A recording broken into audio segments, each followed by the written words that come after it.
রজমকৃত শয়তানের কবল থেকে আল্লাহ তাআলার কাছে আশ্রয় চাচ্ছি। আমি বাংলাদেশি সেবা পার্টির পক্ষ থেকে দেশের ভাই বোনদেরকে বলতে চাই, আসসালামু আলাইকুম ওয়া রাহমাতুল্লাহি ওয়া বারাকাতুহু। আপনাদের সকলের উপরে আল্লাহ তাআলার পক্ষ থেকে রহমত এবং বরকত নাজিল হোক, এটি আমি চাই।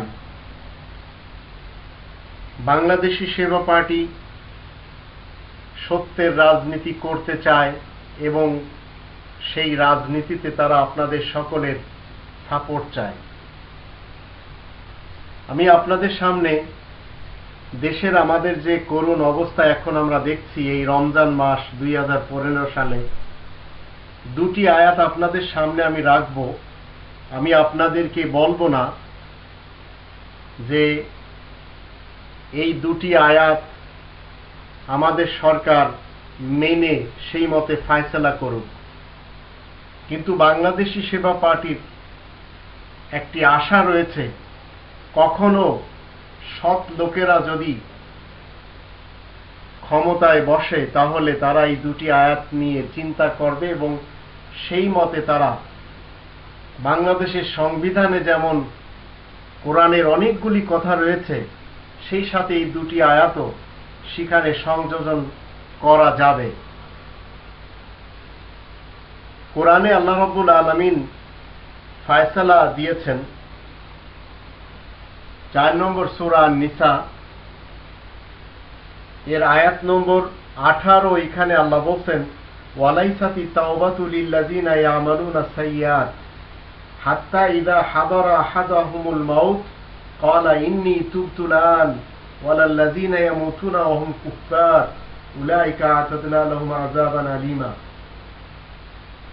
আল্লাহ বলছেন যে তাদের জন্য কোনো তওবা নেই যারা সমানে গুনাহ করতে থাকে। এমত অবস্থায় একটি মানুষ সে দুর্নীতি করে, এরপরে তওবা করে, আল্লাহ বলছেন যারা সমানে দুর্নীতি করতে থাকবে আর তওবা করতে থাকবে তাদের তওবার দরজা বন্ধ হয়ে গেছে। হাত্তা ইযা হাদারা আহাদাহুমুল মাউত, মৃত্যু যখন তাদের ধরা দেয়, ক্বালা ইন্নী তুবতু আন, এই নরপিশাচ, এই দুর্নীতিবাজ, এই দুষ্কৃতিকারী তখন বলে আমি তওবা করছি। ওয়ালাল্লাযিনা ইয়ামুতুনা ওয়া হুম কুফফার, কিন্তু তাদের মৃত্যু আল্লাহ বলছেন কাফিরি মৃত্যু হয়। উলাইকা আ'তাদনা লাহুম আযাবান আলীমা। তাই আল্লাহ রাব্বুল আলামিন তাদের জন্য মর্মান্তিক শাস্তি তৈরি করে রেখেছেন। যারা মনে করবে, যে সমস্ত ধর্ম যাজকেরা বলবে মৃত্যুর সময় দুর্নীতিবাজদের তওবা কবুল হয়, এই ধর্ম যাজকরা সবাই হচ্ছে মুশরিক। একদিকে তারা বড় লোকদের টাকায় লালন পালন হয়, অতীতেও সেই হারুনুর রশিদ, মামুনুর রশিদের যুগে বাগদাদে হয়েছিল।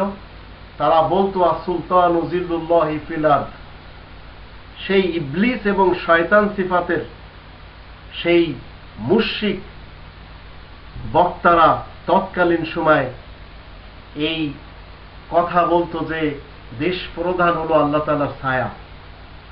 আজও ঠিক এই ধরনের মৌলবাদ আমাদের দেশে আমরা দেখতে পাই, কিন্তু আল্লাহ তাআলা কি বলছেন? এই কোরআনের আয়াতের বিপক্ষে এই মুশরিক মৌলবীদেরকে আমরা দেখতে পাই। আল্লাহ বলছেন, ওয়ালাইসাতি তাওবাতু লিল্লাযিনা ইয়ামালুনা সাইয়্যাত হাত্তা ইযা হাদারা আহাদাহুমুল মাউত ক্বালা ইন্নী তুবতু আন ওয়ালাল্লাযিনা ইয়ামুতুনা ওয়া হুম কুফফার উলাইকা আ'তাদনা লাহুম আযাবান আলীমা। এই লোকগুলির মৃত্যুর সময় তওবা করাতে আল্লাহ বলছে এরা কাফিরি মওত মরবে, এদের মৃত্যু হচ্ছে কুফরির মওত। যারা আপনার এবং আমার মতবাদের উপরে, মানুষের বানানো মতবাদ প্রচার করবে, তারা সবাই মুশরিক। আর প্রত্যেকটি দেশে এই ধরনের ধামাধরা মৌলবীদের অভাব নেই, সব দেশে পাওয়া যায়। আমাদের দেশে একটু বেশি পাওয়া যাচ্ছে। এরপরে আরেকটি আয়াত আপনাদের সামনে আমি বাংলাদেশি সেবা পার্টির পক্ষ থেকে রাখতে চাই। 5 নম্বর সূরা আল মাইদা এর 45 নম্বর আয়াত। আল্লাহ বলছেন, ওয়া কাতাবনা আলাইহিম ফিহা আন্নান নাফসা বিন নাফস ওয়াল আইনা বিল আইন ওয়াল আনফা বিল আনফ ওয়াল উযুনা বিল উযুন ওয়াস সিন্না বিস সিন ওয়াল জুরুহা কিসাস ফামান তাসাদদাকা বিহি ফাহুয়া কাফফারাতুল লাহ ওয়া মান লাম ইয়াহকুম বিমা আনজালাল্লাহু ফাউলাইকা হুমুজ জালিমুন। আমি মানুষের জন্য এই কোরআনের ভিতরে আইন লিখে দিয়েছি, জানের বদলে জান, চোখের বদলে চোখ, নাকের বদলে নাক, কানের বদলে কান, দাঁতের বদলে দাঁত, আর সব রকমের জখমের বদলা অনুরূপ জখম। অতঃপর কেউ যদি ক্ষমা করে তাহলে সেটা কাফফারা হিসেবে ধরে নেওয়া হবে। আর আল্লাহ যে বিধান দিয়েছেন, যে তাওরাত নাজিল করেছেন, সেই আইন মতে যারা ফয়সালা দেয় না তারা সবাই জুলুমবাজ। এই দুটি আয়াতকে সামনে রেখে আমি বাংলাদেশের ভাই বোনদেরকে বাংলাদেশি সেবা পার্টির পক্ষ থেকে বলতে চাই, শহীদ রাজনকে যেভাবে হত্যা করা হলো, তাকে যেভাবে শহীদ করা হলো, তাতে আপনি সেই ভিডিও চিত্র দেখে অবশ্যই, যদি আপনার ভিতরে ঈমান থাকে, আপনি ছটফট করছেন। আমি তো করছি। নির্মমভাবে তাকে যে অত্যন্ত কঠিন হৃদয় নিয়ে এই যে নির্মমতার সাথে যে টর্চার তাকে দেওয়া হলো, এবং 16 কোটি মানুষকে সে আল্লাহ হাফেজ বলে চলে গেল, এই শহীদ ছেলেটি কি দোষ করেছিল? কিন্তু যারা তার উপরে নির্মমতার সাথে যে বেত্রাঘাত করেছে, তারা আইয়ামে জাহিলিয়াকে হার মানিয়েছে। স্কুলের ছাত্রী ক্লাস 5-এ পড়ে, তার শরীরে এইভাবে একজন শিক্ষক যদি মারে, তাহলে তার কি বিচার হতে পারে? শহীদ রাজনের হত্যাকারীদের কি বিচার চান আপনারা? ছোট ছোট শিশুদেরকে ধরে খুঁটির সাথে বেঁধে তাদেরকে মারা হচ্ছে, কখনো নোয়াখালীতে, কখনো অন্য অন্য এলাকায়। আর যারা এসব করছে তারা ঠিক বেদর্শে ঘুরে বেড়াচ্ছে। এরা মানুষ না, এরা সবাই ইবলিস এবং শয়তান। এদেরকে নিষ্ঠুর বলে লাভ নেই। এরা নীচ না, এরা বর্বর না, এরা হিংস্র না, এরা সবাই নরপশু। পিলখানাতে যে ঘটনা ঘটানো হয়েছে, বৈঠা দিয়ে যেভাবে মানুষ মারা হয়েছে, গ্রেনেডের মতো হামলা যেভাবে করানো হয়েছে, মরহুম শেখ মুজিবুর রহমানের সাথে যে ঘটনা ঘটেছে, মরহুম জিয়াউর রহমানের সাহেবের সাথে যে ঘটনা ঘটেছে, যারা ঘটাইছে তারা আজও সাদা কাপড় পরে ঘুরে বেড়াচ্ছে। এ জাতির বিদ্যা নেই, বুদ্ধি নেই, ভালো মন্দ বোঝার যে ক্ষমতা এই জাতির অন্তত নেই। কারণ হবে কি করে? খুনের নেশা যাদের ভিতরে রয়েছে, তাদের ভিতরে বুদ্ধি বিবেচনা কোত্থেকে আসে?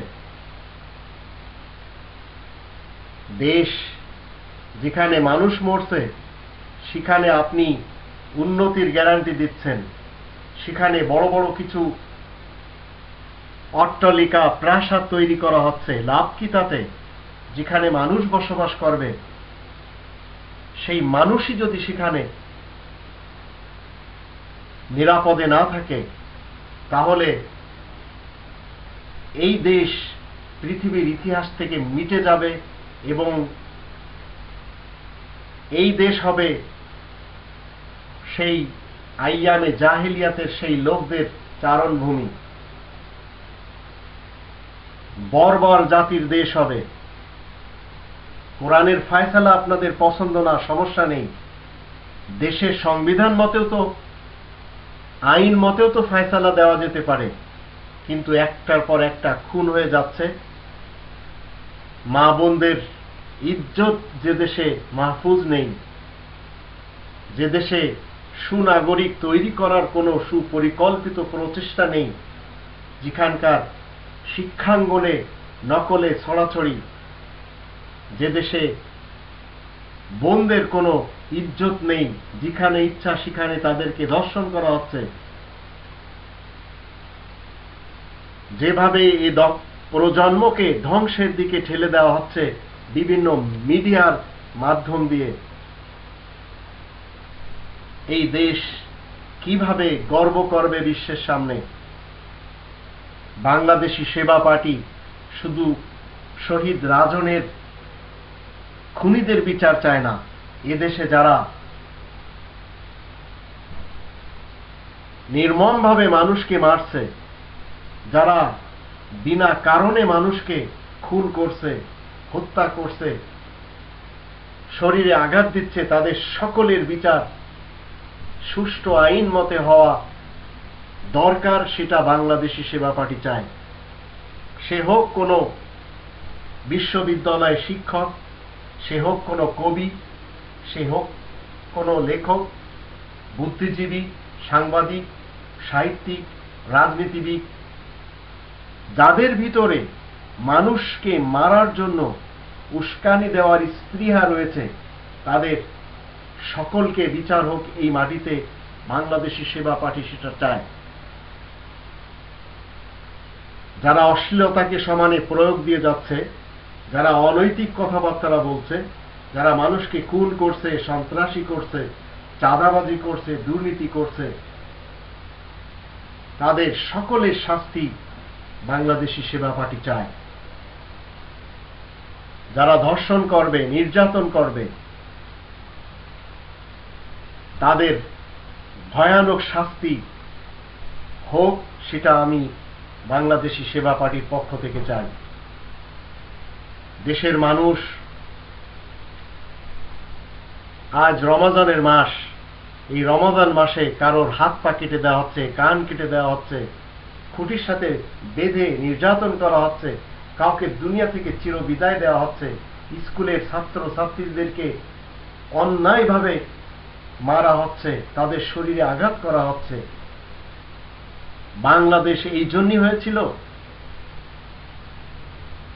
যদি বাংলাদেশ এই জন্য হয়ে থাকে, তাহলে যারা এই সব করাচ্ছেন, যাদের শক্তিতে করানো হচ্ছে এবং করছে, তাদের জানা উচিত বাংলাদেশ এই জন্য হয়নি। খুনিদের দেশ না এটা, ডাকাত এবং লুটপাটকারীদের দেশ না এটা, নির্দয়, নিষ্ঠুর, নির্মম এবং বর্বর আর অমানবিক মানুষের দেশ না এটা, যারা অহংকারী এবং যারা হিংসুক তাদের দেশ না এটা। বাংলাদেশি সেবা পার্টি অসহায় মানুষের সহমর্মিতা চায়। যারা দুঃখ নিয়ে দেশে বসবাস করছেন তাদের পাশে দাঁড়াতে চায়। আপনারা একটু চিন্তা করে দেখুন, ৪৩ বছর হয়ে গেল এদেশে আমরা এক গাছের তলায় বসে গল্প করতে পারি না, ইবাদতখানাতে আমাদের নিরাপত্তা নেই, যারা আমাদের রক্ষী তারা আমাদের জন্য ভক্ষক হয়ে আছেন। তো রক্ষকরা যদি ভক্ষক হয়, তাহলে সে দেশের অবস্থা কি হবে?